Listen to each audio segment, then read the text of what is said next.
Bonjour à vous tous et bienvenue à cette cinquième session.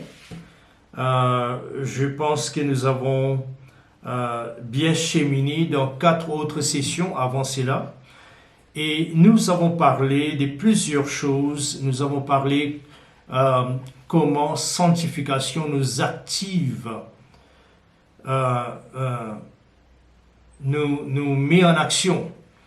Et puis nous avons vu aussi comment Dieu le Père, le Fils et le Saint-Esprit, les dieux trinitaires, nous sanctifient. Nous avons vu dans la dernière session comment le Saint-Esprit nous sanctifie. Mais dans cette session, nous allons voir 2 autres éléments que Dieu utilise pour nous sanctifier. Et encore une fois, sanctifier, rappelez-vous, c'est séparer, mettre à part ou mis à part pour une raison particulière qui est le but même de notre existence, notre destin, désigné par Dieu. Alors aujourd'hui, nous allons lire dans Jean chapitre 17, le verset 17. Et nous allons voir 2 éléments par lesquels Dieu nous sanctifie. Et nous avons une certaine, responsabilité envers ces éléments. Souvent, je fais référence à moi-même dans le sens qu'il y a beaucoup des années que je lis la Bible et que je suis en train de poursuivre Dieu dans ma prière, poursuivre dans le sens de suivre le Seigneur et aller après lui, les suivre comme un disciple. Mais ça n'a jamais terminé, ma relation avec la parole. Mais nous allons lire ces versets d'abord avant de parler de ces choses. Dans ces versets, il nous dit, Jean 17, verset 17, « Sanctifiez-les dans la vérité. Ta parole est vérité. » Et puis il nous dit, c'est intéressant, il n'a pas dit que ta parole est la vérité. Il a enlevé l'article, il a dit, ta parole est vérité. Verset 18. « Et comme tu m'as envoyé dans le monde, moi aussi je les ai envoyés dans ce monde. » Alors nous voyons très bien ici, Jésus est en train de prier dans sa prière sacerdotale et il dit sanctifiez-les dans la vérité. Ta parole est la vérité. Donc nous pouvons dire ces mots dans peut être par la vérité. Nous pouvons être sanctifiés en utilisant la vérité. Dieu nous sanctifie en utilisant sa vérité. Alors ça c'est très très important. Pourquoi? Parce que rappelez-vous que Dieu est la vérité. Jésus a dit, je suis la vérité. Je suis le chemin, je suis la vie. Alors la vérité c'est partie des caractères de Dieu qui les rend séparés de toute sa création. Parce qu'il n'est pas... Vous savez, quand Dieu nous parle de la vérité, il y a des façons que Dieu parle. Par exemple, quand vous lisez dans le grec, les mots grecs pour la vérité, c'est aletheia. Aletheia signifie la chose qui est à l'arrière de la chose. C'est-à-dire pas l'apparence, mais celle qui est à l'arrière, les substances, et pas l'apparence. Et c'est comme ça que Dieu dira à Samuel, l'homme regarde à l'apparence parce que l'homme est limité. Il voit ce qui peut être la vérité, mais ce qui peut être aussi une délusion, un mensonge. Mais Dieu, il perce la visibilité pour voir ce qui est au-delà de la visibilité et qui est la vérité. Ça, c'est très important. Et dans ces versets, il nous dit que Jésus est en train de prier, il dit, Père, sanctifiez-les, sépare-les, amène-les à vivre sous ta grâce et sous ta faveur, et qu'ils puissent accomplir les desseins pour lesquels tu les as choisis. Amène-les à ces moments, conduis-les là. Et comment est-ce que je te demande de les faire? Ça, c'est la prière de Jésus, par la vérité. Et la vérité, c'est quoi? Ta parole est la vérité. Alors ça c'est vraiment intéressant. Maintenant il continue à dire quelque chose qui est important. Il dit, continue à prier, il dit, comme tu m'as envoyé dans le monde. pour que nous soyons engagés et actifs dans le monde. Il dit, comme tu m'as envoyé dans le monde, comment est-ce que Jésus a été envoyé? Il nous dit, un jour, dans une conversation avec les Juifs dans l'évangile des Jean, les gens disaient que non, mais ça, ce n'est pas, il a un démon. Vous vous souvenez de ça, c'est un Samaritain, il a un démon. Et toutes ces choses qu'il disait, Jésus a dit, c'est lui que le Père a sanctifié et envoyé dans le monde. Vous dites qu'il a un démon. Vous comprenez ce que Jésus a dit? Jésus présente comment est-ce que Dieu lui a envoyé. Il l'a séparé pour un objectif. Et l'objectif était d'aller vivre dans l'obéissance pendant 33 ans, 3 ans et demi, et aller avec cette obéissance active dans une autre dimension de l'obéissance qu'on appelle passive et mourir sur la croix et emporter tout avec lui. Il était sanctifié, séparé pour une raison. Alors, Jésus dit, comme tu m'as envoyé dans les mondes. Comment est-ce qu'il est envoyé? Séparé et sanctifié. Comme tu m'as envoyé, moi aussi je les ai envoyés. Alors, vous voyez déjà que nous sommes sanctifiés par la parole. C'est pourquoi j'encourage les nouveaux croyants et les anciens croyants, nous tous, ayons une discipline de prendre la parole, de recueillir la parole tous les jours, journalière dans votre dévotion. Ça, c'est aussi la raison pourquoi nous avons fait ces vidéos. Et ce n'est pas comme si vous devez maintenant s'appuyer entièrement sur les dévotions que nous sommes en train de vous donner. Mais nous devons être des gens, comme je l'ai fait moi-même. Je l'ai fait moi-même. Tous les jours, je dois m'engager avec la parole. Très tôt ce matin, j'étais encore une fois engagé dans la parole. J'étais engagé avec d'autres choses que je suis en train de faire.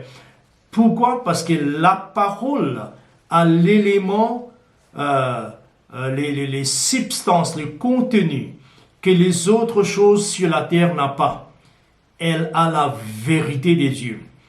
Elle a la vie des dieux. Ta parole est la vie. Ta parole est la vérité. Comment un homme peut garder son sentier pur? C'est en marchant d'après ta parole. C'est pourquoi c'est une discipline que nous devons établir. Parce que si vous voulez, on dit en anglais, what you put in, that will be your output. C'est-à-dire, ce que tu mets à l'intérieur sera aussi ton expression externe. Qu'est-ce que vous êtes en train de mettre? Est-ce que vous avez une vie d'étude personnelle tous les jours, des lectures personnelles de la Bible, des méditations personnelles? Et puis, je voudrais lire aussi dans 1 Timothée, chapitre 4, le verset 4. 1 Timothée 4, 4, et je voudrais là, peut-être lire directement 1 Timothée, chapitre 4, le verset 4. Voilà, nous allons lire. Ok. Un instant que je trouve cela. La version française. Voilà. Ok, alors 4, 4. Ou 4. Oui, 4, 4. Nous lisons. Car tout ce que Dieu a créé est bon, et rien ne doit être rejeté, pourvu qu'on les prenne avec action de grâce ou prière. Verset 4. Parce que tout ce qui est sanctifié par la parole de Dieu et par la prière. Alors ça c'est vraiment très très intéressant. Voilà comment est-ce que nous sommes sanctifiés.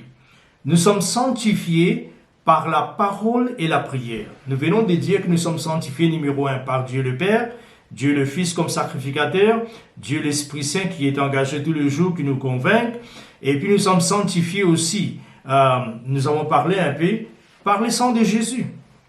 Vous voyez, et quand il est entré avec ça. Mais nous sommes sanctifiés aussi par la vérité.